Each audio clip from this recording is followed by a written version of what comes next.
कभी मंच पर बैठकर धर्म और संस्कार की बात करने वाले, लाखों भक्तों की भीड़ से घिरे रहने वाले और सोशल मीडिया पर लगातार वायरल रहने वाले वृंदावन के फेमस कथावाचक अनिरुद्धाचार्य एक बार फिर सुर्खियों में है।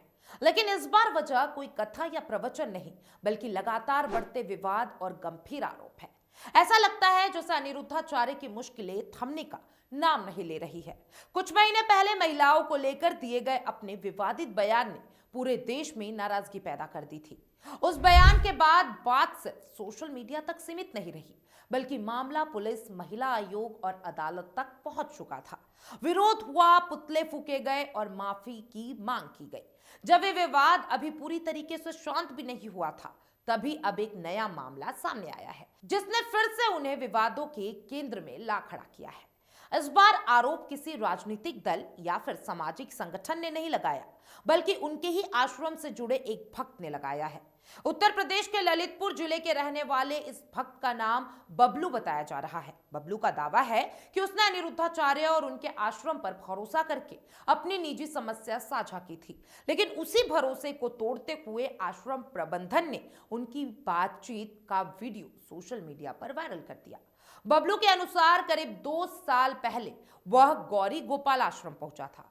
उसी दौरान उसने अपनी कुछ पारिवारिक और निजी परेशानियां महाराज के सामने रखी थी। यह बातचीत पूरी तरीके से व्यक्तिगत थी और उसका उद्देश्य सिर्फ मार्गदर्शन लेना था।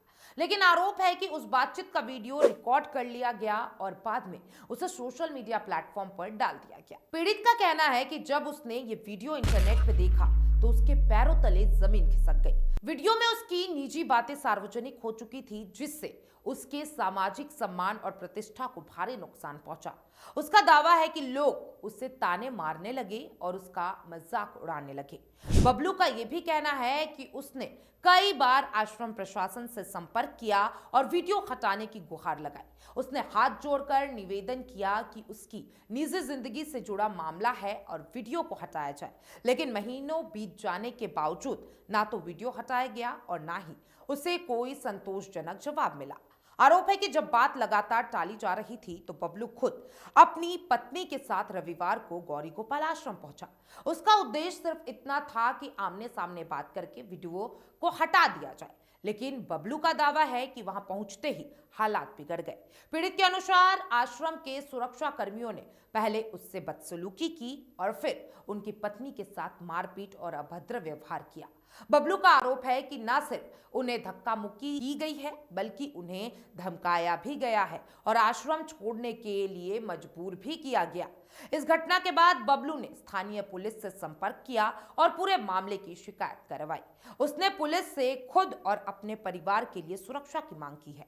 उसका कहना है कि वह डर के माहौल में जी रहा है और उसे आशंका है कि अगर उसने आवाज उठाई तो उसके साथ या उसके परिवार के साथ कुछ भी हो सकता है।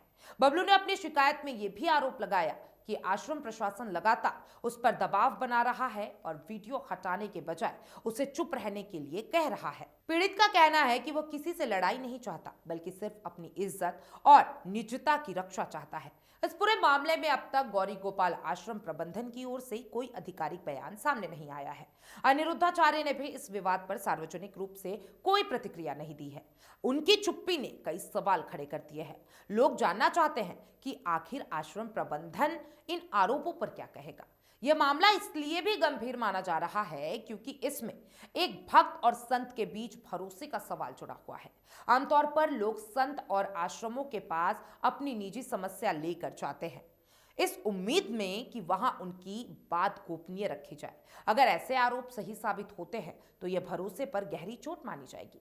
इससे पहले भी अनिरुद्धाचार्य विवाद में घिर चुके हैं। कुछ महीने पहले उनका एक वीडियो सोशल मीडिया पे तेजी से वायरल हुआ था, जिसमें उन्होंने महिलाओं और छोटी बेटियों को लेकर आपत्तिजनक टिप्पणी की थी। उन्होंने कहा था कि आजकल बेटियों की शादी 25 साल की उम्र में होती है और तब तक वे कई जगह मुंह मार चुकी होती है। उन्होंने ये भी कहा था कि पहले 14 साल की उम्र में शादी हो जाती थी और अब भी हो ही जाना चाहिए।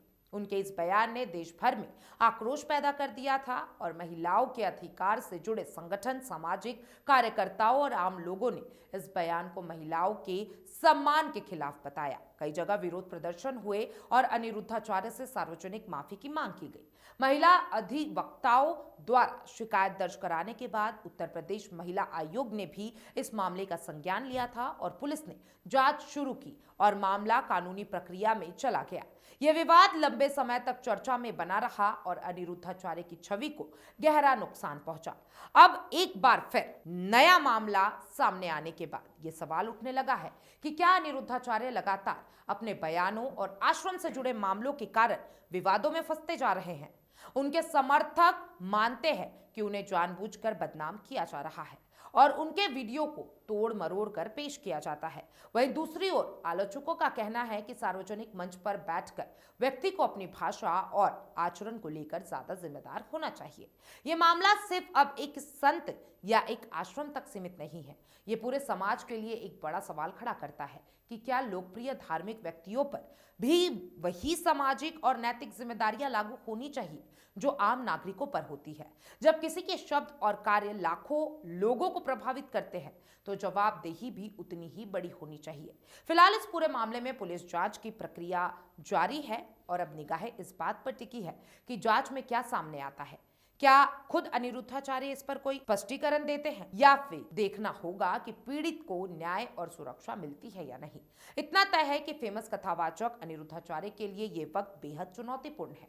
एक के बाद एक सामने आ रहे विवाद उनकी छवि पर सवाल खड़े कर रहे हैं। आने वाले दिनों में ये साफ होगा कि यह मामला किस दिशा में जाता है और सच्चाई क्या है।